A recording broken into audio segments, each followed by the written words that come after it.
part is Ketwolski.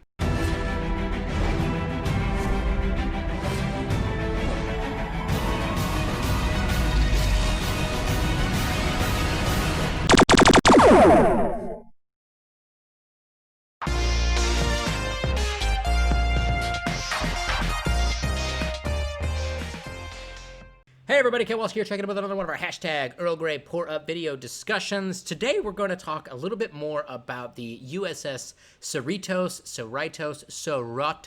There's a lot of different pronunciations that you guys provided me with, but basically the starship that we saw kind of released the other day in relations to Lower Deck's official kind of premiere announcement, which will be for August 6th. A lot of people had a whole bunch of comments, and they were mostly negative. I've looked all over the internet, from different forums, other YouTube videos, my channel, Facebook, all sorts of different places, and the general consensus is that the ship either looks really stupid or that it looks really, really non-functional for any real purpose, specifically because of its separation of the saucer section and the engineering/nacelle sections down below it. Now, a lot of you, like I said, did have some very strong negative opinions about this ship, but I do want to go ahead and remind everybody that the ship hasn't even been seen yet on screen. All we've gotten is still images of it or a simple motion graphic that was released inside of that trailer just the other day over on Twitter, which again doesn't even really show anything about it. It just shows it slightly moving with its glowing nacelle engines. And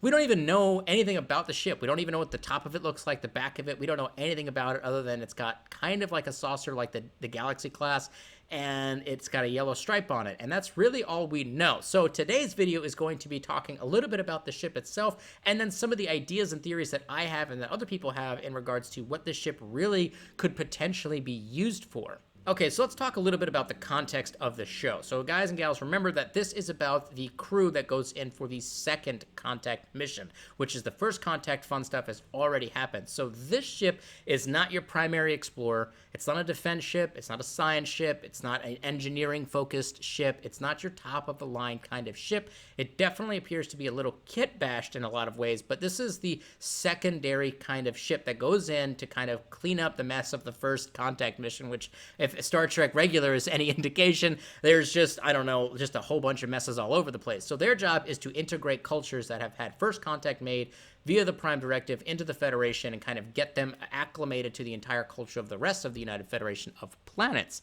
So it makes sense that this ship would not be the best. In fact, it may be a running joke that this ship is kind of haphazardly put together. So remember that this show is supposed to be comedic in nature. So the fact that the ship itself is kind of put together in a really weird way, it may be played up for laughs. It may be a running gag throughout the entire series that they have to do these really dangerous site-to-site transports in between the engineering section and the regular saucer section, or that they have to get into their EV suits and kind of float down there every time they have to go do some kind of work, which would easily connect back to our main cast, which is the lower deck crew, because they would be the ones going back and forth, and that could easily be played up for laughs. It may be a running gag. We have no idea yet. So contextually, the ship makes a lot of sense if it's kind of played up in that kind of way, and the fact that it's kind of a junky looking ship because the mission itself isn't that glamorous.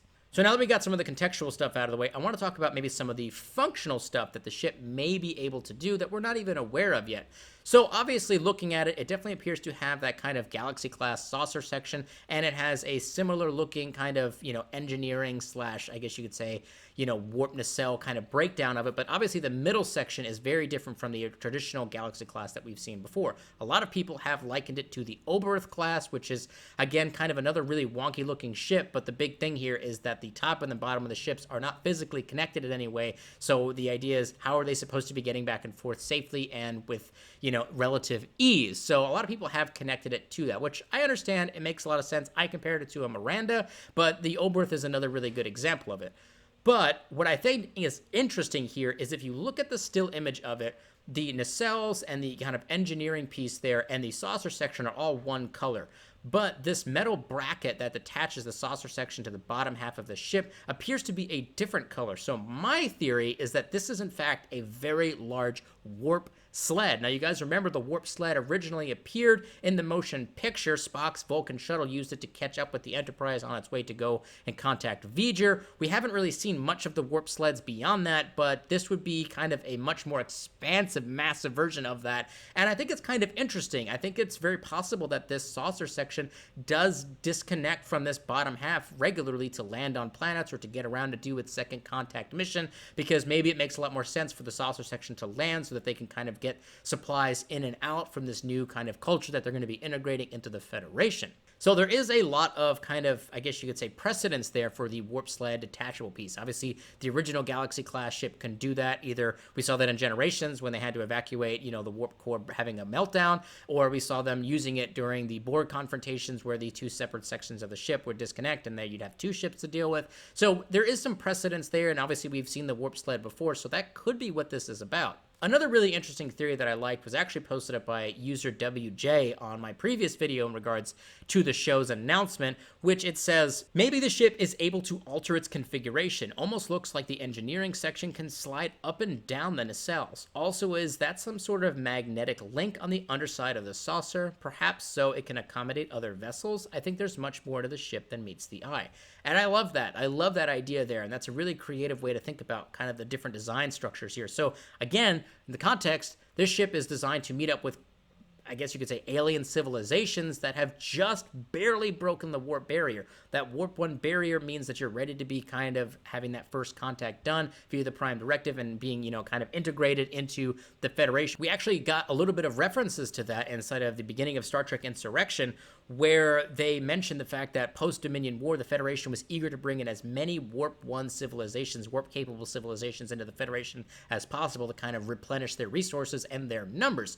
So you're talking about a ship that may appear, like, you know, the USS Cerritos may appear and then say, well, we need to get you and your people back to a diplomatic space station or back to Earth so that you can drop off an ambassador or whatever it is. But they're traveling by warp 1, which means it would take a really long time to get really anywhere. So that may be a magnetic link that it actually attaches underneath the ship, and they're able to tow them back and forth to different locations to kind of speed up the kind of in-processing of this a new alien race into the Federation, which I think is actually kind of cool. You know, maybe as they're slowly introducing them into more technology without trying to rush it too much, they are able to ferry these kinds of people back and forth in order to get things done, you know, different leaders or ambassadors or whatever. I think that's a really cool, unique idea. I also do like the idea of the bottom of the ship being able to either go up and down that piece of equipment there. That would also be kind of cool. So maybe it actually kind of connects back again to the bottom here so that it can fly normally, but then when it has to tow something, it kind of opens itself back up and they stick something in there, and then it's able to kind of take them on there. That's another really, really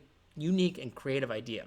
Okay, guys and gals, that does wrap up my video for today. I just wanted to go ahead and get a couple of ideas out there. I saw a lot of negativity going towards the ship, and I don't hate or love the design. I think it's kind of unique. I like the coloring on it. I'm curious to see what it actually looks like in action, but I just wanted to get some of these other thoughts out there, maybe try to, you know, get the conversation turned into a more positive light, maybe something a little bit more creative as opposed to just saying that the ship looks kind of dumb. So these are some of my ideas. We also have WJ's really great idea as well. I think these are really great, but I'm curious to hear what other creative ideas do you have for this ship? You know, what other things do you think it might be doing, and what other capabilities do you think that this ship might have that we'll actually get to see on screen in just a few short weeks? I'm curious about that. Get your comments up down below, and we'll go ahead and get the conversation started.